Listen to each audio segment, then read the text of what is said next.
So welcome class. Welcome class. This is CHRP. This is CHRP Human Resource Management Professional Examination. And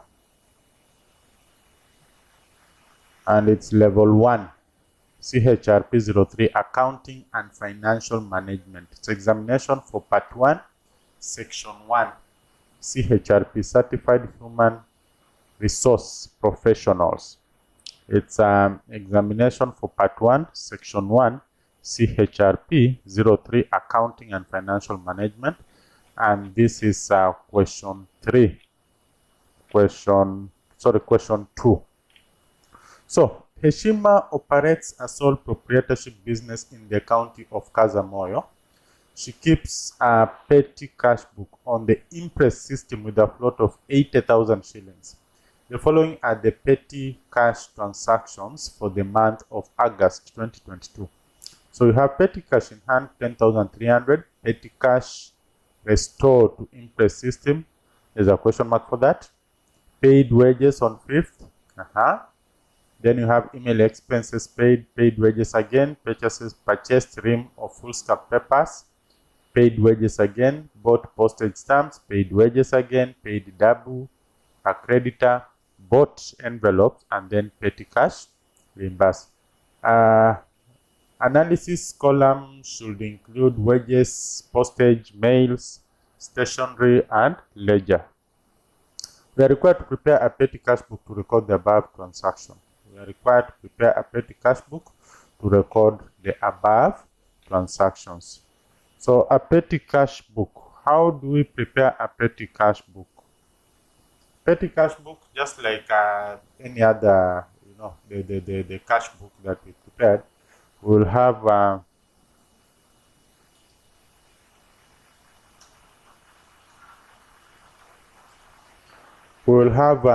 the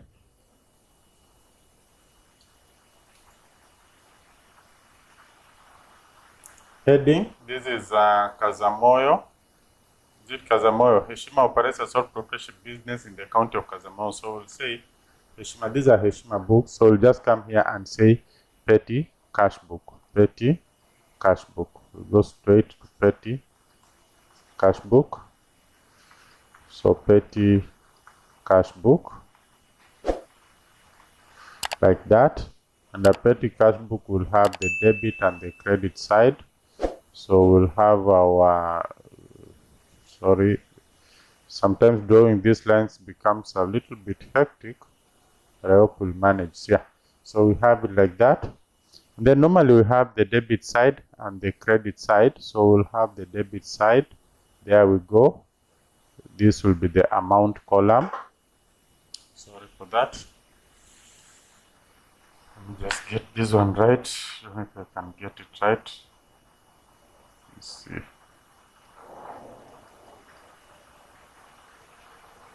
Yeah, there we go. So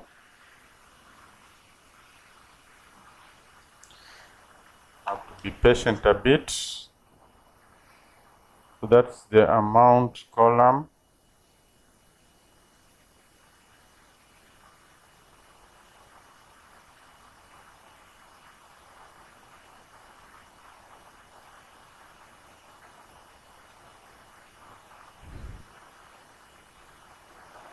Then we have the date.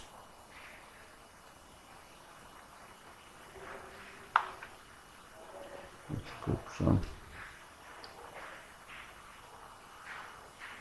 Let me just scroll.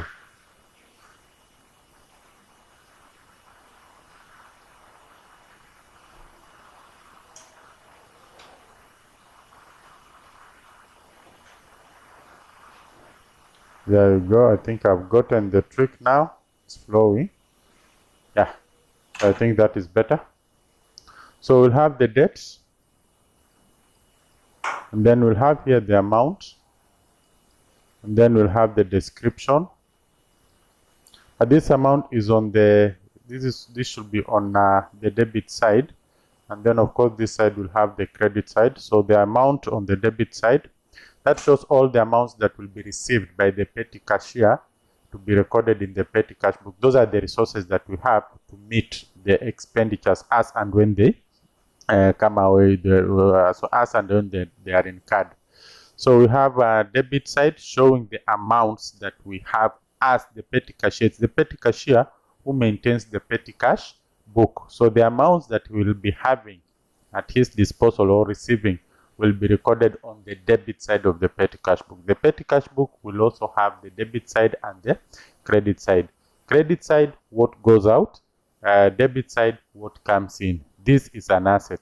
Cash is an asset. So credit, what goes out, debit, what comes in. And expenses will generally lead to cash outflows. Then, of course, there will be some money that will be pumped into the petty cash book that will now be used to meet the expenses, these small expenses that the organization incurs in the process of doing its operations.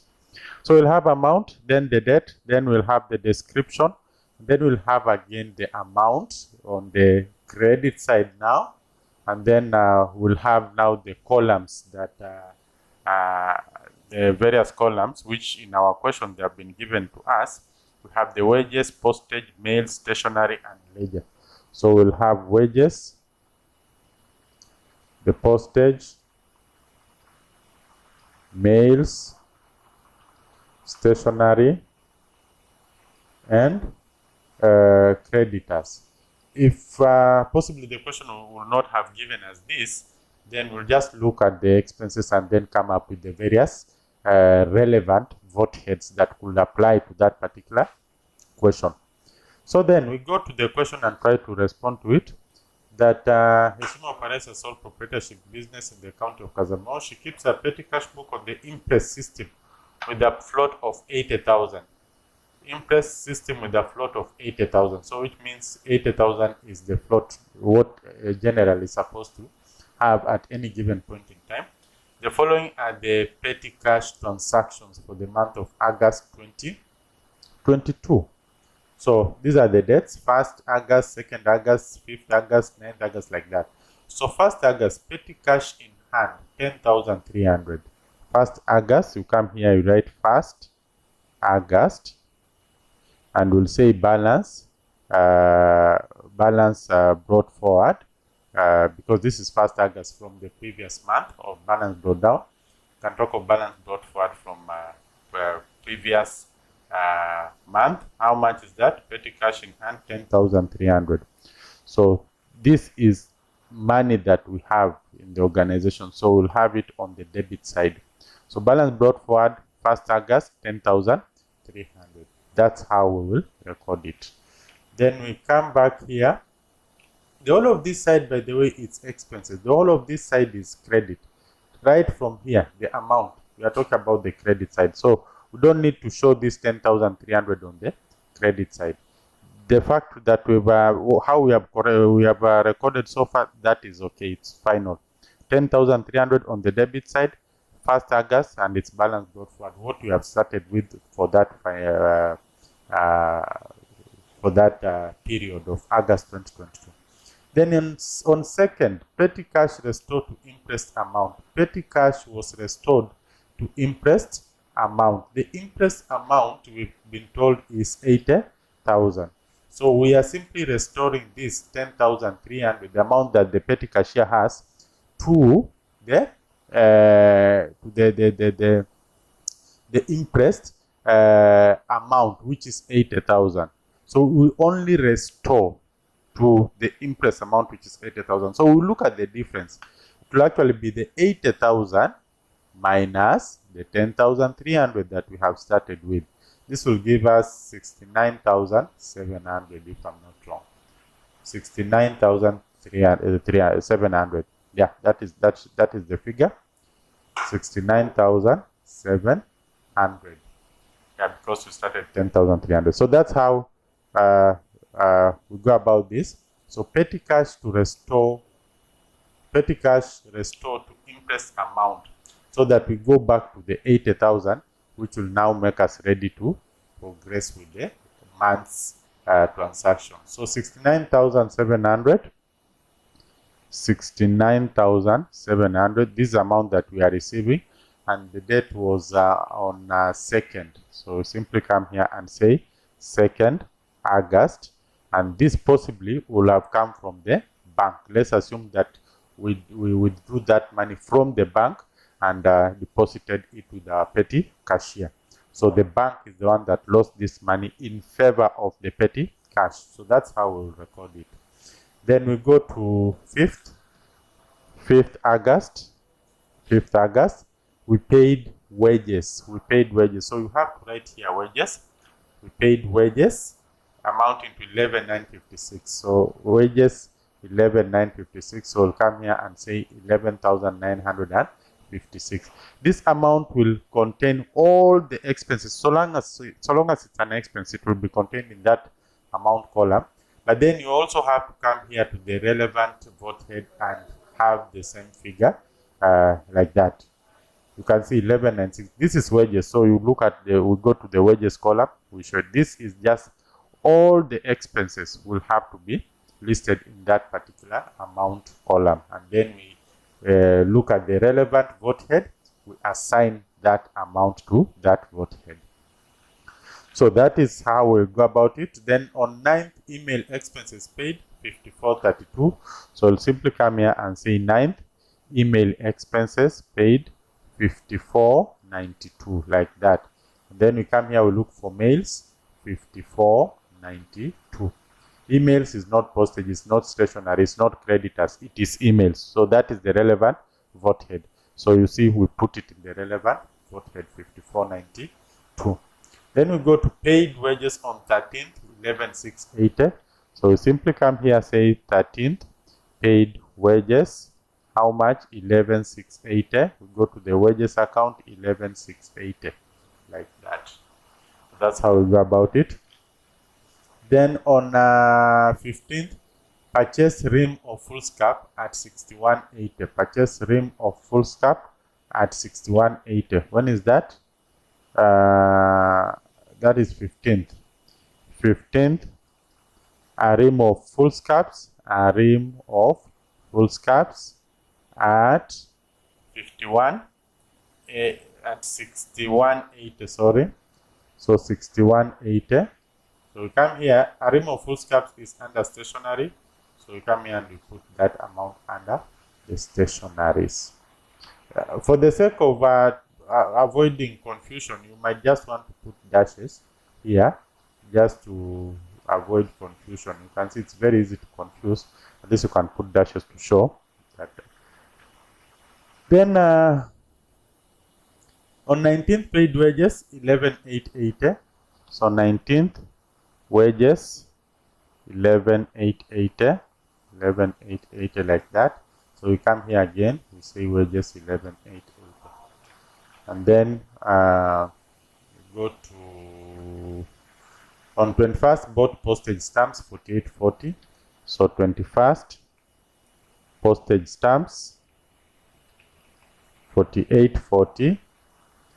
So simply come here under postage. That will fall under postage. You can see these vote heads. Where do you put it? Where do you place the postage stamps? It's not wages. It is not mails. It is not stationery. It is not creditors. It is under postage. So you simply come here and post it under postage, like that. Then we move on. On 24th, paid wages again 11,992. So simply come here, 24th, wages, paid wages 11,992. 11,992. So wages is here, 11,992. Then you can put the dashes. Then on 26th, paid double creditor for 704. 26th. So paid creditor, how much? The figure is 4704. So you simply write here 4704. And then of course creditor, we have a whole column here, 4704, like that. Then if you've not been given these vote heads, just look at the question and then you can see if don't have so many wages, you only have one column for wages, then all the wages will fall under that particular column. That's how we go about it. Paid double creditor for 704, we've recorded that. So then we go to 20 on 30th, both envelopes at 880. So 30th here, we simply say bought envelopes 3880. So envelopes, where is the envelope column? Envelope will be under, now envelope, is envelope under postage or under stationery? Envelope, is envelope under postage or stationery? Envelope, postage or stationery? Yeah, that is the question you need to ask yourself. Yes, it can fall under postage, it can fall under stationery, but I think in this case, let's just put it under stationery. Let's assume that for postage, we will be talking about the stamps. So let's put envelopes under stationery. So both envelopes that 880, we can put it under stationery, that 880. Then having done that, we move to petty cash reimbursed. Petty cash reimbursed on 31st. Petty cash reimbursed on 31st. There is a question mark for that. So you can see we are closing the month already because this is 31st. So we simply want to reimburse the petty cash because we've been incurring expenditures, we've paid. So definitely our the amounts that we have, the petty cashier has gone towards decreasing. So we need to replenish that amount to take it back to the same position it was.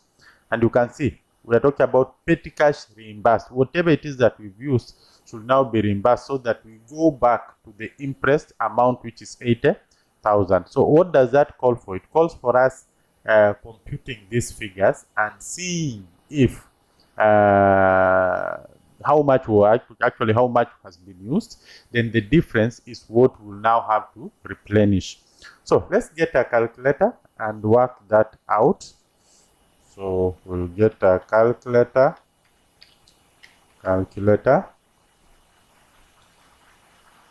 and then work that out. So there we go. Our calculator has presented itself. There we go. So we add 11,956. Oops, I'm adding my own things. So 11.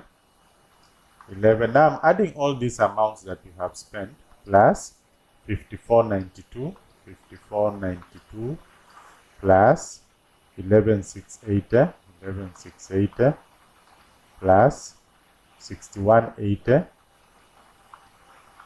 plus 11,880, like that, plus 4840 plus 11,992 plus 4704 plus 3880. That gives us 72,604. 72,604. So we are just going to write that here, 72,604, like that. And then we get the totals of all these. Actually, we are supposed to do like a summations kind of stuff here. So let's get the total of all this. Of course, this one will be 4704. This will be 4704. 4704. Then this one will be 6180 plus that 880. 6180 plus 3880 for stationery. That gives us 10,060. Sorry. This gives us 10,060. So we write here 10,060 like that. Then of course this one will be 54.92, 54.92. Then this one will be 48.40, and lastly we'll have 11.956, 11.956 plus 11.680 plus 11.880 plus 11.992. This gives us 47.508, 47.508, like that. And actually, if you add all this, you should be able to get the same figure. So maybe just to confirm, you can say plus 48.40 plus 54.92 plus 10.060 plus 47.04. You should be able to get the same figure, 72604. Yeah. So then, if it's 72604, this is the amount that we need now to replenish. And I think I must have made some mistake here. So you just pardon me. Let me correct this mistake that I was almost doing, 48.40. Make sure that you don't do the same mistake that I was almost doing for 704. We had not left the space for 31st. Remember, 31st was a transaction, so we had not left that space for the transaction. So that's what I'm trying to do here. Yeah. So you must make sure that you factor in that. Yeah. So I think we are good to go. I'm just creating the space for what we, because there is a statement here that on 31st petty cash was reimbursed. So we are supposed to come here and say 31st.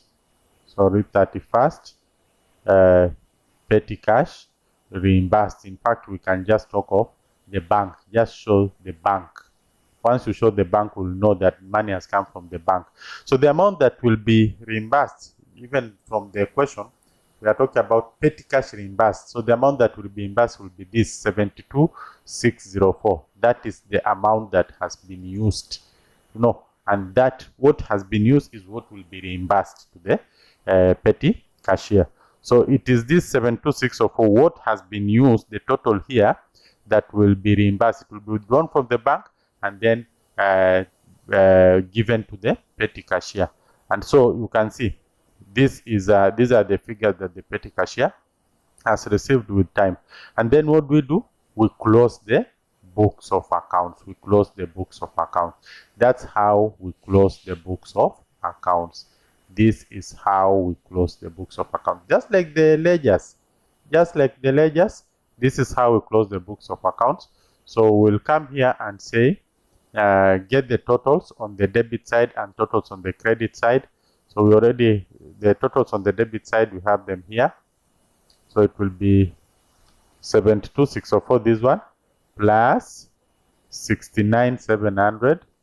69,700. I'm adding the totals on the debit side plus 10,300. 10,300. So the totals on the debit side, 152,604. So we have 152,604. So that means, and then on the credit side, we've already added it, 72,604. So it means the side with the highest figure is definitely the debit side with 152,604. So 152,604 will be used as the balancing figure.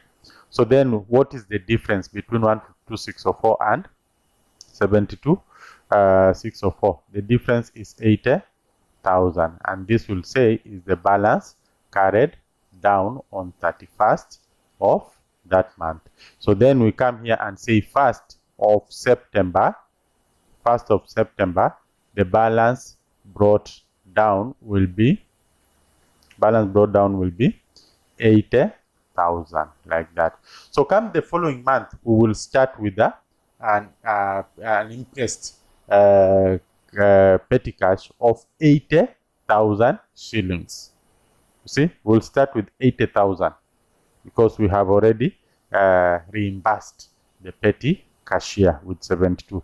So balance carried down will now basically translate to the balance brought down, but on the debit side, just the same way we close the ledger accounts. So this is how the books will be, and of course these ones will go to the respective ledger accounts so that they can now be, pushed forward with further analysis for preparation of the final financial statements.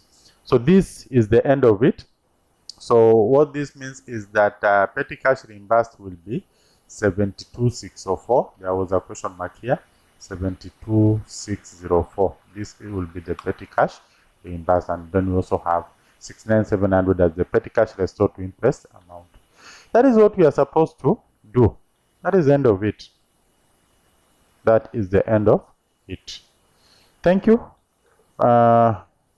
This is part A of the question, 10 marks. So let's look at part B of the question. And part B of the question is here. Part B of the question is here with us.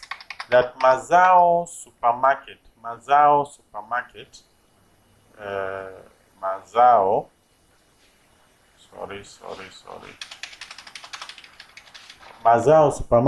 has operated successful business with a constant upward trend in profits until the onset of COVID-19 pandemic. Then general manager has proposed dismissal of finance manager. Wow. As part of the cost-cutting initiatives. Explain 5 reasons why the manager should not be dismissed. Explain 5 reasons why the finance manager should not be dismissed. Just look at the functions of the finance manager in an organization. That if he is dismissed, then all those functions will go wrong. So why should he not be dismissed? Because these are the functions he carries, and these functions are very important to the organization.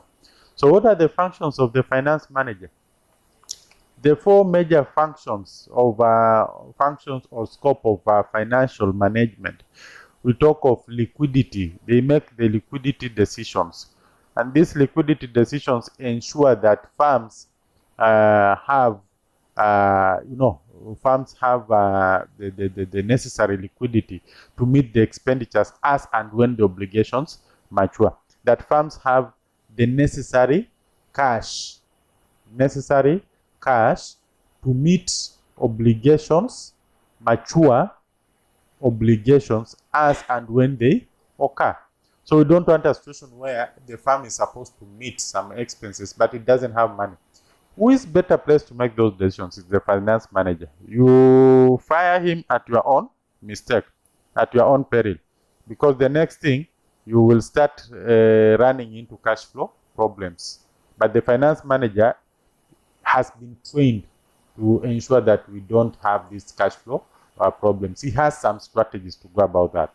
So he's a very important person in the organization. He also makes the investment decisions. What to invest and what not to invest. Like we talk of the appraisals, NPVs, the IRR, internal rate of return. We talk of the payback period. These are decision-making tools that the finance managers understands, and there's a way that he will go into appraising the worth of projects before advising the company on whether to put the money in that project or not put the money in that project. Now, if you fire him, who will take you through this? You will start guessing, and you will end up wasting a lot of money that belongs to the organization. So it's very important that we plan in advance, and these people have been trained to do that. We also have the dividend decisions that are made by finance specialists. These are the returns to the shareholders. Very sensitive issue. Very sensitive. If you don't give the shareholders the returns that they expect, they will simply withdraw their money and channel it elsewhere where they will be assured of getting returns. But at the same time, if you give them the returns, all the returns, then the company will not grow. And that will also pose a challenge to the organization. the finance managers have been trained how to go about making dividend decisions. These other people have not been trained. So if you fire them, who will make those decisions? Who will have those strategies? No. Then we have of course, budgeting, capital budgeting decisions. That one can come under the investment decision. But let's talk about the sourcing, the sourcing of finance, or we can talk of simply the financing decisions. Where do we get money? And are all monies good for the organization? There are some sources of money or finance that are very expensive for the organization. The finance guys know how to compute and direct the advise the management of the company on the better sources of finance that are also going to maintain the capital structure of the business. You don't just go for money because money is there. You will end up with an overburdened company. Debts are more than the equity. The finance people have been trained. They know the advantages, the disadvantages of the so many sources of finance, and they can even compute by themselves and know which sources of finance to go for at what particular stage of the company. Now, if you fire him, who is going to make this very crucial decisions for the organization? You end up messing yourself. Growth and development, of course, that one we can group under investment decision. But there's this one, risk management. And we are talking about things like derivatives, the use of derivatives, the swaps, the options. We have what we call the financial risks, the futures. We have something called financial risk. And these things, there are some that are macro. There's nothing you can do at an individual level, like exchange rates, which are, just increasing and increasing. Interest rates increasing. How do you manage those risks? Does a human resource person know how to manage the interest rate risks? Finance people have been trained to go about that. And these are real risks. They are even happening now, where interest rates are volatile. So you fire such like people at your own peril. You need them.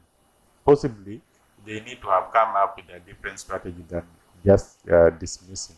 So these are some of the things that possibly can explain why the finance manager should not be dismissed. And that should be able to give you the 20 marks that you need in this question. Thank you. Let's meet in the next question.